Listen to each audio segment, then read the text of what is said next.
Good afternoon. Today is Monday, the 19th of May, 2025, just after 1 o'clock. Welcome to UK Column News. I'm your host, Brian Gerrish. Delighted to have Ben Rubin with me in the studio. And we're also joined by Diane Rasmussen-McCaddy from the north of England.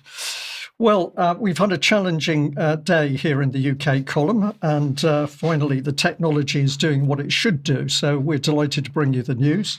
And I'll just say straight off that as we've come live with you today, of course, the reports are coming in of Keir Starmer's successful negotiations with the EU, and I'm sure Mike will cover these in detail on Wednesday, but just as a snapshot, there's been a deal agreed on fishing, which is going to allow the EU to stay fishing UK waters until 2038, so that's obviously a win for the European Union.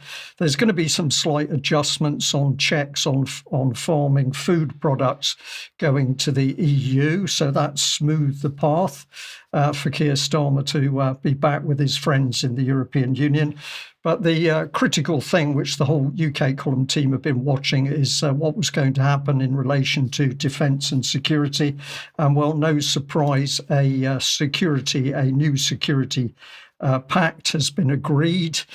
We haven't got the details of that yet, but apparently Keir Starmer is very excited because it's going to give UK firms access to 150 billion defence and security loan fund. So we can't do any of this stuff ourselves as the UK is a nation state, but luckily we can continue to feed off EU funding.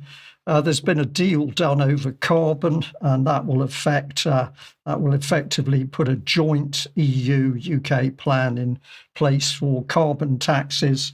And the last thing is that passports, they've been working on that to improve access with e-gates for those travelling to and from the European Union. And a lot of people will be very excited that they're also making it a little easier for pets to travel. So not sure what your reaction on that is, Ben, but for me at least, it's EU military unification, which is the key thing. Now, I know this has been discussed by the UK column team over the last few days, but let's put on screen the key slide here, which is where people need to go if you're going to see the chronology for the rise of the EU military unification plan. And it's only the UK column that's had that detail on it. Now, before I knew what was actually going to appear in as a result of the joint Starmer EU talks. This was my proposed first slide for today, so I think I got it pretty right. I called it the fishy smell of UK EU military because, of course, everything else in this deal, to me at least, seems to be a smokescreen to detract people away from this critical issue of unification between the EU and Britain in defence and security matters. Now, everything else, I believe, is a sideshow. So to concentrate on fishing, that's a high-profile and very emotional subject for many people, like rubber boats crossing the channel. So into the frame comes fishing. And then, of course, we've made it easier for pets to travel. So a lot of smokescreen there, but the critical thing is what's happening behind the scenes with this military unification. Now, I'm just going to move on a bit because, of course, the other thing that's been happening at the moment is that we've seen the reports of the arson attempts around Keir Starmer's property and a car that he sold a while ago. Well, we now know that one of the perpetrators is actually Ukrainian. And I'm going to say, Ben, to me at least, it seems that there are huge questions to be asked, because if we have now allowed 600,000 Ukrainians into the UK with virtually no security checks, what are we dealing with? Is this a disgruntled person? Some people are suggesting that one of the individuals was a rent boy, whatever that may mean. But is this somebody who feels that if they've been wronged, they're going to carry out criminal action in the form of arson? Or is this an individual perhaps controlled by by the Ukrainian state, who has been meddling in high-level British political spheres? We've no way of knowing. But you certainly knew where Starmer lived. It's quite remarkable, that isn't it? He knew where he lived, and it would appear that he knew a car that Starmer had owned and recently sold. But who is this man? And why should we trust him simply because he's Ukrainian? And if we can't trust him, what do we say to Starmer's government that, of course, is continuing to allow people in from Eastern Europe without any appropriate checks? I think this is a very dangerous situation. Now, alongside Starmer, let's have a look at this. Basically, if I just pop this one up on screen, this was a Sky report here, fairly low key. But what are we talking about? Well, we're talking about a UK Reaper drone that was allowed to kill an individual in Aleppo. And let's see whether we can bring in a bit more detail here. So this was the key headline: a UK conducted fatal drone strike, confirmed for the first time since Starmer became Prime Minister. And I've just taken a little bit of the text because I want to discuss part of this. The UK mission to combat ISIS is known as Operation Shader. It was something that Sir Keir Starmer said should continue when he became Prime Minister. However, the operational decisions are made by the military, and Number 10 would not have signed off on the strike. Now, I find this particularly interesting, and I'm going to look to you again, Ben, because the military, if Keir Starmer wasn't aware what was going on here, how are we actually conducting our overseas affairs? Who was actually making the decision that an individual was going to be killed on foreign territory? Some would say murdered, and I think there's a lot to be said about that. Who was making the decisions? How was it that Starmer was in no way involved? And was this an attack as part of, well, what was it? We're not at war anywhere that I'm aware of. So what actually was this? And is he accountable for anything as Prime Minister? Is he accountable? A summary execution is how this seems to me. Now, remember what has taken place. That drone has to have the full level of support around it. It has to be launched and flown, and then a decision was made that a missile from that drone was going to kill an individual, claimed to be Daesh. But we have no evidence, we have no information in the public domain about what was happening.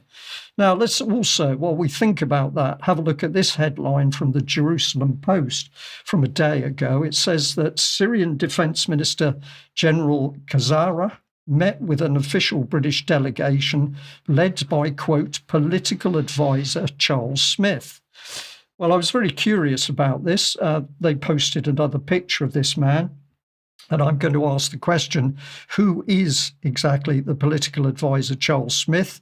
I can't find any easy information on this man or who he works for. But now apparently we're not conducting overseas negotiation with accountable diplomats. We've simply got a unknown political advisor. So if there's anybody out there who knows this man and what he's about, I'd be very grateful and I'd like to know. Now, this event was also repeated in the Media Line, another Middle East newspaper. And my point here is that virtually nothing has been reported in UK.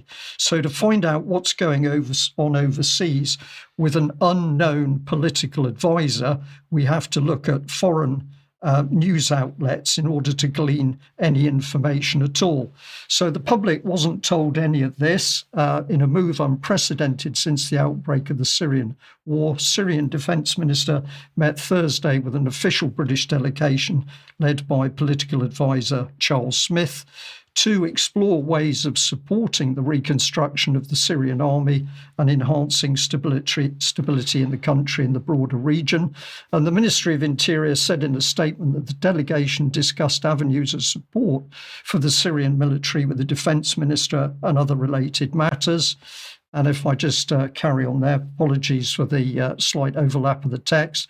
The meeting addressed opportunities for technical and military cooperation and mechanisms for developing the army structure to meet modern challenges. Both sides emphasised the importance of continued dialogue in facing mutual threats, particularly terrorism and border security.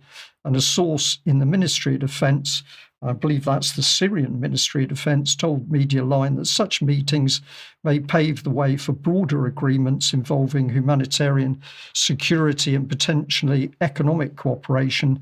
With worsening living conditions across Syria, the country is in urgent need of external support to rehabilitate its core institutions, starting with the military. Now, on Friday, Patrick Henningsen put out some truly appalling video of summary executions inside Syria, and quite rightly pointed out that we now had terrorists running the country, running Syria, and we have unaccountable British political advisors in negotiations. Meanwhile, the British public is kept in the dark. Think what that means. And if we want to understand how Keir Starmer sees himself as this goes on, let's just have a look at this little video clip from his Twitter page. There is no dialogue, only music, but let's watch it.